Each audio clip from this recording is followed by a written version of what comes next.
ನೋಡಿ, ನಮ್ಮ ಜನ ಯಾಕೆ ಈ ರೀತಿಯಾಗಿ ಗಾಬರಿ ಆಗ್ತಾರೆ ಅಂತ ಗೊತ್ತಿಲ್ಲ. ಪ್ಯಾನಿಕ್ ಸಿಕ್ಕಾಪಟ್ಟೆ ಆಗುವಂಥ ಪರಿಸ್ಥಿತಿ ಆಗುತ್ತೆ.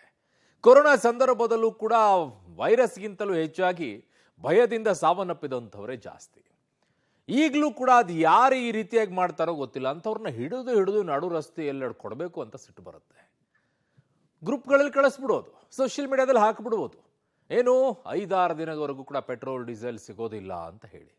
ಜನ ಅಷ್ಟೇ ಸಾಕು, ಅಯ್ಯೋ ಸಿಗೋದಿಲ್ವಾ, ನಡೆಯತ್ಲಾಗಿ ಜೀವನನೇ ನಡೆಸೋಕ್ಕಾಗಲ್ಲ ಅನ್ನೋ ರೀತಿಯಲ್ಲಿ ಹೋಗ್ಬಿಟ್ಟು 1 ಲೀಟ್ರ್ ಬಾಟ್ಲೇನು, 25 ಲೀಟ್ರ್ ಕ್ಯಾನ್ ಏನು, ಡ್ರಮ್ ಏನು, ಹೋಗಿ ಪೆಟ್ರೋಲ್ ತುಂಬಿಕೊಂಡು. ನೀರಲ್ಲ ರೀ, ಅದು ಪೆಟ್ರೋಲು. ಈ ಬಿಸಿಲಲ್ಲಿ ಅದಕ್ಕೊಂದು ಕಿಡಿ ಹತ್ತಿದ್ರು ಸಾಕು, ಬಾಂಬ್ ರೀತಿಯಲ್ಲಿ ಸ್ಫೋಟ ಆಗಿ ನಿಮ್ಮ ಮನೆಯಲ್ಲಿರೋರ ಹೊರಟೋಗ್ತಾರೆ. ಬರೆದಿಟ್ಕೊಳ್ಳಿ ಅದನ್ನು. ಹುಚ್ಚಾಟ ಮಾಡಬೇಡಿ ಅಂತ ನಮ್ಮ ಜನ ಕೇಳೋದಿಲ್ಲ. ನೀರು ತುಂಬ್ಕೊಂಡು ಬಂದಂಗೆ ಪೆಟ್ರೋಲ್ ತುಂಬ್ಕೊಂಡು ಬಂದು ಮನೇಲಿ ಇಟ್ಕೊಳ್ತಾ ಇದ್ದಾರೆ. ಬಹಳ ಡೇಂಜರಸ್. ಎಲ್ಲೆಲ್ಲಿ ಈ ಥರ ಪರಿಸ್ಥಿತಿ ಆಗಿದೆ, ಯಾರ್ಯಾರು ಈ ಥರ ಮಾಡ್ತಾ ಇದ್ದಾರೆ, ಈ ರಿಪೋರ್ಟ್ ನೋಡಿ. ಪೆಟ್ರೋಲ್ ಡೀಸೆಲ್ ಅಭಾವ ವದಂತಿ, ಪೆಟ್ರೋಲ್ ಬಂಕ್ಗಳಿಗೆ ಜನ ಮುಗಿ. ಮಧ್ಯಪ್ರಾಚ್ಯ ಯುದ್ಧದಿಂದ ತೈಲ ಬಿಕ್ಕಟ್ಟು ಆತಂಕ ಎದುರಾಗಿದೆ. ಈಗಾಗಲೇ ಗ್ಯಾಸ್ ಸಿಲಿಂಡರ್ ಅಭಾವ ಎದುರಿಸ್ತಾ ಇರೋ ರಾಜ್ಯದ ಜನ ಇದೀಗ ಮತ್ತೊಂದು ಆತಂಕಕ್ಕೆ ಒಳಗಾಗಿದ್ದಾರೆ. ಸಾಮಾಜಿಕ ಜಾಲತಾಣದಲ್ಲಿ ತೈಲಾಭಾವ ವದಂತಿ ಹಿನ್ನೆಲೆ ಆತಂಕದಲ್ಲಿ ಜನ ಪೆಟ್ರೋಲ್ ಡೀಸೆಲ್ ಸಂಗ್ರಹಕ್ಕೆ ಮುಂದಾಗಿದ್ದಾರೆ. ರಾಜ್ಯದ ಬಹುತೇಕ ಕಡೆ ವಾಟರ್ ಕ್ಯಾನ್, ಡ್ರಮ್ ಅನ್ನ ಹಿಡಿದು ಬಂಕ್ಗಳಿಗೆ ಮುಗಿ ಬೀಳ್ತಿದ್ದಾರೆ. ವಾಟರ್ ಕ್ಯಾನ್ ಹಿಡಿದು ಬಂದ ಜನ, ಕಾರಿನಲ್ಲಿ ದೊಡ್ಡ ಡ್ರಮ್ ತಂದ ಭೂಪ. ಬೆಳಗಾವಿ ನಗರದ ಬಹುತೇಕ ಪೆಟ್ರೋಲ್ ಬಂಕ್ಗಳು ಫುಲ್ ರಶ್ ಆದ ದೃಶ್ಯ ಕಂಡುಬಂದವು. 4-5 ದಿನಗಳ ಕಾಲ ಪೆಟ್ರೋಲ್ ಸಿಗೋದಿಲ್ಲ ಎಂಬ ವದಂತಿ ನಂಬಿ ಆತಂಕಕ್ಕೆ ಒಳಗಾದ ಜನ ಪೆಟ್ರೋಲ್ ಬಂಕ್ಗಳಿಗೆ ಮುಗಿ ಬಿದ್ದಿದ್ರು. 10-20 ಲೀಟರ್ನ ಕ್ಯಾನ್ ಹಿಡಿದು ಕೆಲವರು ಬಂದ್ರೆ, ಇನ್ನು ಕೆಲವರು ಕಾರಿನ ಡಿಕ್ಕಿಯಲ್ಲಿ ದೊಡ್ಡ ಡ್ರಮ್ಗಳನ್ನೇ ತಂದಿದ್ರು.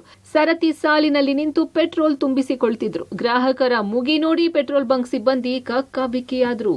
ಬೆಳಗಾವಿ ಮಹಾನಗರದಲ್ಲಿ ಪೆಟ್ರೋಲ್ ಮತ್ತು ಡೀಸೆಲ್ ಹಾವಳಿ ಆಗಿರುವಂಥದ್ದು ಮತ್ತು ಕೊರತೆ ಆಗಿದೆ ಅಂತೇಳಿ ಸುದ್ದಿ ಆಗಿರೋದ್ರಿಂದ ಬಹಳಷ್ಟು ಜನ ಪ್ಯಾನಿಕ್ ಆಗಿದ್ದಾರೆ. ತಾವು ನೋಡ್ಬೋದೇನು, ಬೆಳಗಾವಿಯ ಅಜಮ್ ನಗರದಲ್ಲಿ ಇರ್ತಕ್ಕಂಥ ಈ ಪೆಟ್ರೋಲ್ ಬಂಕ್ಗೆ ಬಹಳಷ್ಟು ಜನ ನುಗ್ತಾ ಇದ್ದಾರೆ. ಜೊತೆಗೆ ಏನಂತಂದರೆ ಎಲ್ಲರೂ ಕೂಡ ಏನು ಮಾಡಬೇಕು ಅಂತಂದರೆ ಟ್ಯಾಂಕನ್ನು ಫುಲ್ ಮಾಡ್ಕೋಬೇಕು ಅಂತೇಳಿ. ಯಾಕಂತಂದರೆ ಪೆಟ್ರೋಲ್ ಸಿಗ್ತಾ ಇಲ್ಲ, ಡೀಸೆಲ್ ಸಿಗ್ತಾ ಇಲ್ಲ, ಭಾಳಷ್ಟು ಕಡೆ ನೋ ಸ್ಟಾಕ್ ಅಂತ ಕೂಡ ಬೋರ್ಡನ್ನು ಹಾಕಿದ್ದಾರೆ. ಹೀಗಾಗಿ ಇದು ಬೆಳಗಾವಿಯ ಮಹಾನಗರದ ದಿನಕ್ಕೆ ಎಷ್ಟು ಪೆಟ್ರೋಲ್ ಸೇಲ್ ಆಗಬೇಕಾದ ಅದಕ್ಕೆ ಡಬಲ್ ಆಗ್ತಾ ಇದೆ ಅಂತ ಹೇಳಾಗ್ತಾ. ಇದು ಬೆಳಗಾವಿ ಬಹುತೇಕ ಎಲ್ಲ ಪೆಟ್ರೋಲ್ ಬಂಕ್ಗಳಲ್ಲಿ ಕೂಡ ಈ ಥರ ಕ್ಯೂ ಇರುವಂಥದ್ದು. ಮತ್ತು ಭಾಳಷ್ಟು ಕಡೆ ಏನು ಪೆಟ್ರೋಲ್ ಹಾಕಕ್ಕೆ ಬಂದಂಥ ಗ್ರಾಹಕರು ಗಲಾಟೆಯನ್ನು ಕೂಡ ಮಾಡ್ಕೋತಾರೆ. ತಾವು ನೋಡ್ಬೋದು ಚಿತ್ರಗಳಲ್ಲಿ ಯಾವ ಥರ ಈ ಒಂದು ನಂಬರ್ಗಳನ್ನು ಹಾಕಿದ್ದಾರೆ ಅಂತ. ಆದರೆ ಇಲ್ಲಿ ಒಂದು ಗಾಡಿಗೆ 200 ರೂಪಾಯಿ ಅಂತ ಹೇಳಿ 200 ರೂಪಾಯಿ ಮಾತ್ರ ಕೊಡ್ತಾ ಇದ್ದಾರೆ ಅಂತ ಹೇಳಲಾಗ್ತದೆ. ಅದರ ಜೊತೆಗೆ ಬೆಳಗಾವಿ ಏನು ಮಹಾನಗರದಲ್ಲಿ ದಿನಕ್ಕೆ 46,000 ಲೀಟರ್ ಏನಂತಾರೆ ಪೆಟ್ರೋಲ್ ಹಾಗೂ 47,000 ಲೀಟರ್ ಡೀಸೆಲ್ ಸೇಲ್ ಆಗುತ್ತೆ.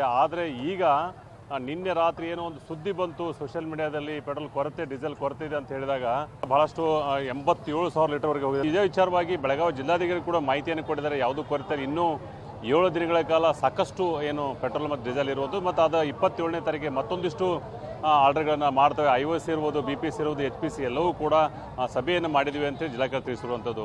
ಇಂಡಿಯನ್ ಆಯಿಲ್ ಹತ್ರ ನೋಡಿದ್ರೆ ಎಲ್ಲರದು ಒಂದು 25-30 ಕಾರ್ಗಳು, ಒಂದು 100-200 ಟೂ ವೀಲರ್ಸ್ ಎಲ್ಲ ಇತ್ತು.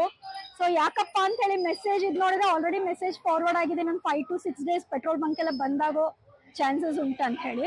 ಸೊ ಅದಕ್ಕೆ ರಿಸ್ಕ್ ಬೇಡ ಅಂತ ಹೇಳಿ ಗಾಡಿ ಫುಲ್ ಮಾಡ್ಕೊಂಡು ಏನ್ ಮಾಡೋದು, ಮಗನ್ನು ಕರ್ಸಿ ಕಾರ್ನಾಗೂ ಪೆಟ್ರೋಲ್ ಹಾಕಿ ಕಳ್ಸಿದ್ದೆ. ಅಟ್ಲೀಸ್ಟ್ ಒಂದು 10,000 ಗಾಡಿ ನಡೀಲಿ ಅಂತ ಹೇಳಿ ಅಷ್ಟೇ. ಏನು ಪೆಟ್ರೋಲ್ ಶಾರ್ಟೇಜ್ ಐತೆ ಅಂತ ಜನ ತಿಳ್ಕೊಂಡ್ರಿ. ಆದ್ರೆ ನಮ್ಮಲ್ಲಿ ಏನು ಶಾರ್ಟೇಜ್ ಇಲ್ಲ, ಫುಲ್ ಸ್ಟಾಕ್ ಐತಿ. ಪಬ್ಲಿಕ್ ಹೇಳಿದ್ರು ಕೇಳ್ತಾ ಇಲ್ಲ. ಬೆಳಗ್ಗೆ ನಿನ್ನೆಯಿಂದನೇ ಚಾಲು ಆಗೈತ್ರಿ. ಚಿಕ್ಕೋಡಿಯ ಬಹುತೇಕ ಪೆಟ್ರೋಲ್ ಬಂಕ್ಗಳಲ್ಲಿ ಜನ ಕಂಡು ಬಂದ್ರು. ಚಿಕ್ಕೋಡಿ, ಹುಕ್ಕೇರಿ ಪಟ್ಟಣದಲ್ಲಿ ಬಂಕ್ಗಳಲ್ಲಿ ಪೆಟ್ರೋಲ್ ಡೀಸೆಲ್ಗೆ ಕ್ಯೂ ನಿಂತಿದ್ರು. ನೀರಿನ ಕ್ಯಾನ್ಗಳಲ್ಲಿ ಕೆಲವರು ಪೆಟ್ರೋಲ್ ತುಂಬಿಸಿಕೊಂಡ್ರೆ, ಇನ್ನು ಕೆಲವರು ಬೈಕ್, ಕಾರ್ಗಳ ಟ್ಯಾಂಕ್ ಫುಲ್ ಮಾಡಿಕೊಂಡು ತೆರಳಿದ್ರು. ಜನರ ಕ್ರೌಡ್ ಕಂಡು ಪರಿಸ್ಥಿತಿ ನಿಯಂತ್ರಣಕ್ಕೆ ಬಂಕ್ ಸಿಬ್ಬಂದಿ ಪರದಾಡಿದ್ರು. ಇರಾನ್ ಇಸ್ರೇಲ್ ಯುದ್ಧದ ಎಫೆಕ್ಟ್ ನಮ್ಮ ರಾಜ್ಯದಲ್ಲಿ ದಿನಕ್ಕೆ ಒಂದು ಹೊಸ ತಿರುವು ಪಡೆದಿರುವಂಥದ್ದು. ಒಂದು ಕಡೆ ಅಗತ್ಯ ವಸ್ತುಗಳ ಬೆಲೆಗೆ ಏರಿಕೆ ಆಗ್ತಾ ಇದ್ರೆ, ಈಗ ಮತ್ತೊಂದು ಟೆನ್ಷನ್ ಶುರುವಾಗಿರುವಂಥದ್ದು. ಏನು ರಾಜ್ಯದಲ್ಲಿ ಪೆಟ್ರೋಲ್ ಡೀಸೆಲ್ ಅಭಾವ ಉಂಟಾಗಿದೆ. ನಾಳೆಯಿಂದ ಪೆಟ್ರೋಲ್ ಡೀಸೆಲ್ ಸಿಗಲ್ಲ ಎನ್ನುವ ಒಂದು ವದಂತಿ ಇದೆ. ವದಂತಿಗೆ ಜನರು ಕಿವಿಗೊಟ್ಟಿರುವಂಥದ್ದು. ಹೀಗಾಗಿ ಎಲ್ಲ ಪೆಟ್ರೋಲ್ ಬಂಕ್ಗಳಲ್ಲೂ ಜನರು ಪೆಟ್ರೋಲ್ ಡೀಸೆಲ್ ಹಾಕಿಕೊಳ್ಳಲು ಮುಗಿ ಬೀಳ್ತಿರುವಂಥದ್ದು. ಪ್ರಮುಖವಾಗಿ ಏನು ಕ್ಯಾನ್ಗಳನ್ನ ತೆಗೆದುಕೊಂಡು ಪಾರ್ಸಲ್ ಕೂಡ ತೆಗೆದುಕೊಂಡು ಹೋಗ್ತಾ ಇದ್ದಾರೆ. ಏನು ಫೇಸ್ಬುಕ್, ವಾಟ್ಸಪ್ಗಳಲ್ಲಿ ಏನು ಒಂದು ಮೆಸೇಜ್ ಹರಿದಾಡ್ತಾ ಇದೆ. ಈ ಹಿನ್ನೆಲೆಯಲ್ಲಿ ಜನರು ಆತಂಕಕ್ಕೆ ಒಳಗಾಗಿರುವಂಥದ್ದು. ಹೆಚ್ಚಿನ ಸಂಖ್ಯೆಯಲ್ಲಿ ಜನರು ಆಗಮಿಸಿ ಪೆಟ್ರೋಲ್ ಬಂಕ್ಗಳಿಗೆ ನಿನ್ನೆ ರಾತ್ರಿಯಿಂದಲೂ ಕೂಡ ಜನರು ಪೆಟ್ರೋಲನ್ನು ಹಾಕಿಸಿಕೊಳ್ಳೋದ್ರ ಜೊತೆಗೆ ಮನೆಗೆ ಕೊಂಡೊಯ್ತಿರುವಂಥದ್ದು ನೋಡ್ಬೋದು. ದೃಶ್ಯದಲ್ಲಿ ಏನು 4 ವೀಲರ್ಗಳು ಕೂಡ ಹೆಚ್ಚಿನ ಸಂಖ್ಯೆಯಲ್ಲಿ ಆಗಮಿಸಿ ಅವರು ಕೂಡ ಡೀಸೆಲ್ ಟ್ಯಾಂಕ್ಗಳನ್ನು ಫುಲ್ ಮಾಡಿಸುವಂಥ ಕೆಲಸವನ್ನು ಮಾಡ್ತಾ ಇದ್ದಾರೆ. ಮತ್ತೊಂದು ಕಡೆ ಈ ಸುದ್ದಿ ಏನಿದೆ ವಾಟ್ಸಪ್ ಫೇಸ್ಬುಕ್ಗಳಲ್ಲಿ ಹೆಚ್ಚಿನ ಸಂಖ್ಯೆಯಲ್ಲಿ ಹರಿದಾಡ್ತಿರುವ ಕಾರಣ ಜನರು ಆತಂಕಕ್ಕೆ ಒಳಗಾಗಿರುವಂಥದ್ದು. ಆದರೆ ಪೆಟ್ರೋಲ್ ಪಂಪ್ ಮಾಲೀಕರು ಹೇಳೋದೇ ಬೇರೆ. ಸದ್ಯ ಏನು ಬೆಳಗಾವಿ ಜಿಲ್ಲೆ ಹುಕ್ಕೇರಿ ಪಟ್ಟಣದ ಕರಾಳೆ ಪಂಪ್ದಲ್ಲಿರ್ತಕ್ಕಂಥ ದೃಶ್ಯಗಳು ಸಾವಿರಾರು ಸಂಖ್ಯೆಯಲ್ಲಿ ಏನು ಜನರು ಆಗಮಿಸಿ ಪೆಟ್ರೋಲ್ ಹಾಗೂ ಡೀಸೆಲ್ಗಳನ್ನು ಹಾಕಿಸ್ಕೊಳ್ತಿರುವಂಥ ಬೆಂಗಳೂರಿನಲ್ಲಿ ಈಗ ನೀವು ಯಾವುದೇ ಪೆಟ್ರೋಲ್ ಬಂಕ್ಗೆ ಹೋದರೂ ಕೂಡ ಪೆಟ್ರೋಲ್ ಬಂಕ್ಗಳು ರಶ್ ಆಗಿರುವಂತಹ ದೃಶ್ಯಗಳೇ ನಮಗೆ ಕಾಣಿಸುತ್ತವೆ. ಯಾಕಂದರೆ ತೈಲದ ಬೆಲೆಯಲ್ಲಿ ಯಾವುದೇ ರೀತಿಯಲ್ಲಿ ಸದ್ಯದ ಮಟ್ಟಿಗೆ ಏರಿಕೆ ಆಗಿಲ್ಲ ಅಥವಾ ಪೆಟ್ರೋಲ್ ಡೀಸೆಲ್ಗಳ ಅಭಾವ ಸದ್ಯದ ಮಟ್ಟಿಗೆ ಕಾಣಿಸಿಲ್ಲ. ಬಟ್ ಜನರಿಗೆ ಆತಂಕ ಇದೆ ಅನಿಸುತ್ತೆ. ಸೊ ಹಾಗಾಗಿ ಎಲ್ಲ ಪೆಟ್ರೋಲ್ ಬಂಕ್ಗಳಲ್ಲೂ ಕೂಡ ಗ್ರಾಹಕರ ಸಂಖ್ಯೆ ಹೆಚ್ಚಾಗಿದೆ. ಅದರ ಜೊತೆಗೆ ಎಲ್ಲರೂ ಈಗ ಮಾಡಿಸ್ಕೊಳ್ಳುವಂಥದ್ದು ಫುಲ್ ಟ್ಯಾಂಕ್. ಯಾಕಂದರೆ ಯಾವಾಗ ದರ ವ್ಯತ್ಯಾಸ ಆಗುತ್ತೆ, ದರ ಡಬಲ್ ಆಗುತ್ತೆ ಅನ್ನುವಂತಹ ಆತಂಕ, 5 ರೂಪಾಯಿ 10 ರೂಪಾಯಿ ಏನಾದರೂ ಏರಿಕೆ ಆಗುತ್ತಾ ಏನು ಅನ್ನುವಂತಹ ಆತಂಕದಿಂದ ಎಲ್ಲರೂ ಫುಲ್ ಟ್ಯಾಂಕನ್ನೇ ಮಾಡಿಸ್ತಾ ಇದ್ದಾರಂತೆ ಸಾಮಾನ್ಯವಾಗಿ. ಸೊ ಮಾತಾಡ್ಸೋಣ ಸಿಬ್ಬಂದಿಗಳನ್ನ ಏನು ಹೇಳ್ತಾರೆ ಅಂತ ಕೇಳೋಣ. ಸರ್, ಎಲ್ಲರೂ ಫುಲ್ ಟ್ಯಾಂಕೇ ಮಾಡಿಸ್ತಾರಾ ಏನು ಅಂತ? ಮಾಡಿಸ್ತಾರೆ, ಆಲ್ಮೋಸ್ಟ್ ಮಾಡಿಸ್ತಾರೆ. ಸೊ ಗ್ರಾಹಕರ ಸಂಖ್ಯೆಯಲ್ಲಿ ವ್ಯತ್ಯಾಸ ಆಗಿದೆಯಾ ನಿಮಗೆ? ಜಾಸ್ತಿ ಆಗಿದೆಯಾ? ಜಾಸ್ತಿ ಆಗಿದೆ. ಜಾಸ್ತಿ ಆಗಿದೆ. ಓಕೆ ಸರ್, ಇವಾಗ ಏನು ಆತಂಕ ಇರೋದು ಜನರಿಗೆ ಅಂದರೆ ಫುಲ್ ಟ್ಯಾಂಕ್ ಯಾವ ಕಾರಣಕ್ಕೆ ಮಾಡಿಸ್ತಾ ಇದ್ದಾರೆ? ದರ ಏರಿಕೆ ಆಗುತ್ತೆ ಅಂತನಾ ಅಥವಾ ಯಾವ ಕಾರಣಕ್ಕೆ? ಗೊತ್ತಿಲ್ಲ ಮೇಡಮ್. ಅವ್ರಿಗೆ ಕೆಲವರು ಸಿಗಲ್ಲ ಅಂದ್ಬಿಟ್ಟು ಮಾಡಿಸ್ತಾ ಇದ್ದಾರೆ. ಕೆಲವರು ಎಷ್ಟು ಬೇಕಾಗತ್ತಾರೆ ಅವರ ಇದು. ಓಕೆ, ಸೊ ನಿಮಗೆ ವ್ಯಾಪಾರ ಜಾಸ್ತಿ ಆಗುತ್ತೆ ಇದರಿಂದ? ಸ್ವಲ್ಪ ಆಗ್ತಾಯಿದೆ. ಆಲ್ಮೋಸ್ಟ್ ಎಲ್ಲರೂ ಫುಲ್ ಟ್ಯಾಂಕ್ ಮಾಡಿಸ್ತಾ ಹೌದಾ? ಇದ್ದಾರೆ. ಎಲ್ಲರೂ ಆಗ್ತದೆ. ಓಕೆ, ಇದಿಷ್ಟು ಗ್ರಾಹಕರು ಹೇಳ್ತಾ ಇರುವಂತಹ ಮಾತು. ರಾತ್ರೋರಾತ್ರಿ ಬಂಕ್ಗಳಿಗೆ ಬಂದ ಜನ, ಟ್ರ್ಯಾಕ್ಟರ್ಗಳಲ್ಲಿ ಬ್ಯಾರೆಲ್ ತಂದ ರೈತರು. ರಾಯಚೂರು ಜಿಲ್ಲೆಯ ಕಲ್ಮಲ, ಸಿರವಾರ ಸೇರಿ ಗ್ರಾಮೀಣ ಭಾಗದ ಜನ ಪೆಟ್ರೋಲ್ ಸಿಗಲ್ಲ ಎಂಬ ವದಂತಿಗೆ ಆತಂಕಕ್ಕೆ ಒಳಗಾಗಿದ್ದಾರೆ.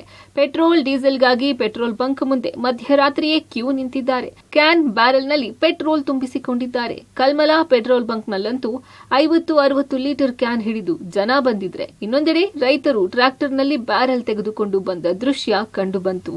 ಬಂಕ್ ಮಾಲೀಕರು ಪ್ರತಿನಿತ್ಯ 5,000 ಲೀಟರ್ ಮಾರಾಟ ಆಗುವ ಜಾಗದಲ್ಲಿ 20,000 ಲೀಟರ್ ಮಾರಾಟ ಮಾಡಿದ್ದಾರೆ. ಪೆಟ್ರೋಲ್ ಸಿಗಲ್ಲ ಎಂಬ ಭಯಕ್ಕೆ ರಾತ್ರೋರಾತ್ರಿಯೇ ತುಂಬಿಸಿಕೊಂಡಿದ್ದಾರೆ. ಜಮಖಂಡಿಯಲ್ಲಿ ರಾತ್ರಿ ಪೆಟ್ರೋಲ್ ಕಳ್ಳತನ.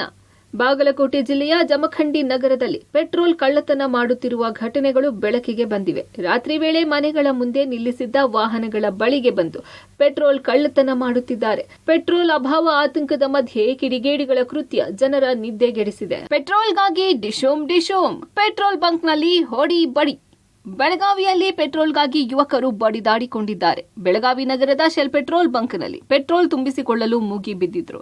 ಈ ವೇಳೆ ಪೆಟ್ರೋಲ್ ಹಾಕಿಸಿಕೊಳ್ಳುವ ವಿಚಾರಕ್ಕೆ ಗಲಾಟೆ ಆಗಿದೆ. ಪೆಟ್ರೋಲ್ಗಾಗಿ ಯುವಕರು ಮತ್ತು ವ್ಯಕ್ತಿಯ ನಡುವೆ ಹೊಡೆದಾಟ ಆಗಿದೆ. ಓಪನ್ ಆದ ಒಂದೇ ತಿಂಗಳಲ್ಲಿ ಹೋಟೆಲ್ ಬಂದ್. ಗ್ಯಾಸ್ ಸಿಗ್ತಿಲ್ಲ, ದುಡಿಮೆ ಇಲ್ಲ, ಬಾಡಿಗೆ ಕಟ್ಟಿಲ್ಲ. ಮಧ್ಯಪ್ರಾಚ್ಯ ಯುದ್ಧದಿಂದ ಗ್ಯಾಸ್ ಕೊರತೆಯಿಂದ ಹೋಟೆಲ್ ಉದ್ಯಮ ಸಂಕಷ್ಟಕ್ಕೆ ಸಿಲುಕಿದೆ. ಹಾಸನದ ಎಂಜಿ ರಸ್ತೆಯಲ್ಲಿ ಓಪನ್ ಆದ ಒಂದೇ ತಿಂಗಳಿಗೆ ಹೋಟೆಲ್ ಬಾಗಿಲು ಮುಚ್ಚಿದೆ. 8 ಲಕ್ಷ ಸಾಲ ಮಾಡಿ ಮಂತ್ರಾಲಯಂ ಹೋಟೆಲ್ ಓಪನ್ ಮಾಡಿದ್ದ ಶ್ರೀದೇವಿ ಎಂಬುವವರು ಮೊದಲ ತಿಂಗಳಲ್ಲೇ ಸಿಲಿಂಡರ್ ಸಿಗದೆ ಹೋಟೆಲ್ ಬಂದ್ ಮಾಡಿದ್ದಾರೆ. ಕ್ಷಮಿಸಿ, ನೋ ಗ್ಯಾಸ್ ಸೋ ಕ್ಲೋಸ್ಡ್ ಎಂದು ಬೋರ್ಡ್ ಹಾಕಿ ಹೋಟೆಲ್ ಬಂದ್ ಮಾಡಿದ್ದಾರೆ. ತುಂಬಾ ಇನ್ವೆಸ್ಟ್ ಮಾಡಿ ಆಸೆ ಕನಸಿಂದ ಮಾಡಿದ ಇನ್ವೆಸ್ಟ್ಮೆಂಟ್ ಯಾಗ್ಲೇ ನಮಗೆ ಗ್ಯಾಸ್ ಪ್ರಾಬ್ಲಮ್ ಇಂದ 2 ಸರಿ ನಾವು ಕ್ಲೋಸ್ ಮಾಡೋ ತರ ಇತ್ತು. ಇನ್ನು ನಮಗೆ 30 ದಿನ ಆಗಿಲ್ಲ. ನಾವೆಲ್ಲ ಇವಾಗ ರೆಂಟ್ ಅಡ್ವಾನ್ಸ್ ಆಗಿರ್ಬೋದು ಅಥವಾ ಒಳಗಡೆ ಓಪನ್ ಮಾಡಿದ್ರೆ ನೀವು ನೋಡಿ ಲಕ್ಷಾಂತರ ರೂಪಾಯಿ ಬರೀ ಅಲ್ಲೇ ಮಾಡಿಸಿರೋದು. ಅದಕ್ಕೆ ನಾವು ಚೆಕ್ ಕೊಟ್ಟಿದ್ದೀವಿ. ಅದಕ್ಕೆ EMI ಕೂಡ 1 ಮಂತ್ ಪೇ ಮಾಡಿಲ್ಲ. ಇಷ್ಟು ಮತ್ತೆ ಲೇಬರ್ ಸ್ಯಾಲ್ರಿ ಆಗಿರ್ಬೋದು, ನಮ್ಮ ಕಮಿಟ್ಮೆಂಟ್ಸು, ನಮ್ಮದು ರೆಂಟು ತುಂಬ ಇನ್ವೆಸ್ಟ್ ಮಾಡಿ ಆಸೆ ಕನಸಿಂದ ಎಲ್ಲ ಮಾಡಿದ್ವಿ. ಆದರೆ ಇದನ್ನ ಮಾಡಿ ನಮಗೆ ತುಂಬ ದೊಡ್ಡ ಪೆಟ್ಟೆ ಕೊಡ್ತಾ ಇದ್ದಾರೆ. Main reason gas. ನಮಗೆ ಗ್ಯಾಸಿಂದ ದೊಡ್ಡ ಆಸೆ ಕನಸೆ ನಮ್ಗೊಂಥರ ನುಚ್ಚದಂಗೆ ಆಗ್ಬಿಟ್ಟಿದೆ ಇವಾಗ. ಕಲಬುರಗಿಯಲ್ಲಿ ಸಿಲಿಂಡರ್ ಕೊರತೆಯಿಂದ ಹೋಟೆಲ್ ಮಾಲೀಕರು ಪರದಾಡಿದ್ದಾರೆ. ಕಮರ್ಷಿಯಲ್ ಸಿಲಿಂಡರ್ಗೆ 2,000 ಹೆಚ್ಚಿಗೆ ಕೊಟ್ಟು ಬ್ಲಾಕ್ನಲ್ಲಿ ಖರೀದಿ ಮಾಡುತ್ತಿದ್ದಾರೆ. ಟೀ, ಕಾಫಿ ಹೊರತುಪಡಿಸಿ ಪ್ರತಿ ತಿಂಡಿಯ ಮೇಲೆ 5 ರೂಪಾಯಿ ದರ ಏರಿಕೆ ಮಾಡಿದ್ದಾರೆ. ಪ್ರತಿ ದಿವಸ 3 ಸಿಲಿಂಡರ್ ಕೊಡ್ತಾ ಇದ್ರು. ಈಗ ಅನಿವಾರ್ಯ ನಮಗೆ 3 ಸಿಲಿಂಡರ್ ಸಿಗ್ತಾ ಇಲ್ಲ, 1 ಸಿಲಿಂಡರ್ ಕೊಡ್ತಾ ಇದ್ದಾರೆ. ಆ ಉದ್ದೇಶದಿಂದ ಹೊರಗಡೆಯಿಂದ ತರ್ತಾ ಇದ್ದೀವಿ. 1 ಸಿಲಿಂಡರ್ಗೆ 4,000 ರೂಪಾಯಿ ಕೊಟ್ಟು ತಗೋತಾ ಇದ್ದೀವಿ. ಮುಂಚೆ 2,000 ರೂಪಾಯಿ ಕೊಡ್ತಾ ಇದ್ವಿ ನಾವು ಆ ಸಿಲಿಂಡರ್ಗೆ. ಪರ್ ಡೇ 3 ಸಿಲಿಂಡರ್ ಹೋಗ್ತದೆ. 12,000 ರೂಪಾಯಿ ಬರೀ ನಾವು ಗ್ಯಾಸ್ ಸಿಲಿಂಡರ್ಗೆ ಕೊಡ್ತಾ ಇದ್ದೀವಿ. ಸೊ ಆ ಉದ್ದೇಶದಿಂದ ನಾವು 5% ಏರಿಸಿದ್ದೀವಿ. ಎಲ್ಲ ರೀತಿಯ ಇದರಲ್ಲಿ ಚಹಾ ಕಾಫಿಗೆ ಏರಿಸಿಲ್ಲ. ಬಾಕಿ ಎಲ್ಲ ತಿಂಡಿ ದಿನಸುಗಳಿಗೆ 5 ರೂಪಾಯಿ ಪರ್ ಪ್ಲೇಟ್ ಏರಿಸಿದ್ದೀವಿ. ಒಟ್ಟಿನಲ್ಲಿ ರಾಜ್ಯದಲ್ಲಿ ಪೆಟ್ರೋಲ್ ಡೀಸೆಲ್ ಅಭಾವದ ವದಂತಿಗೆ ಜನ ಬೆಚ್ಚಿ ಬಿದ್ದಿದ್ದಾರೆ. ಅತ್ತ ಬೆಂಗಳೂರು ಸೇರಿದಂತೆ ರಾಜ್ಯದಲ್ಲಿ ಗ್ಯಾಸ್ ಟ್ರಬಲ್ ಮುಂದುವರೆದಿದೆ. News desk, public TV.